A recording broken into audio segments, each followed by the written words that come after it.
Қайырлы күн баршаңызға, менің арнама қош келдіңіздер. Бүгін сіздермен өте оңай, дәмді болып шығатын сүзбелі бәліш дайындайтын боламыз. Ең алдымен оның үстінен какао разрыхителді салып, қантты қосамыз, шым-шым тұзды қосып, сары майды үккіштен өткіземіз. Барлығын жақсылап өткізіп болғаннан соң, қолымызбен араластырып, езгілейтін боламыз. Енді үстінен жұмыртқаны салып, қамыр илеміз.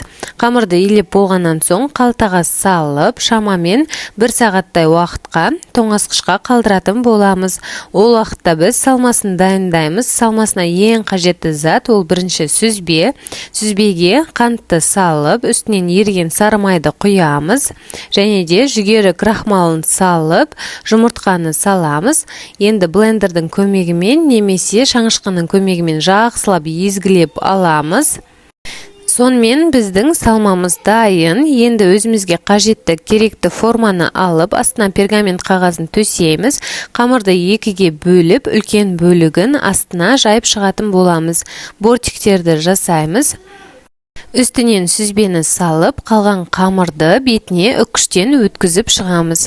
Барлығын болғаннан соң 180 градуста қызып тұрған пеште 50-55 минут шамасында пісіреміз. Сонымен біздің пирогымыз дайын. Видеода әдемілігін жеткізе алмай тұр. Міндетті түрде дәл осы рецептімен жасап көріңіз. Өте дәмді болып шығады. Ас болсын.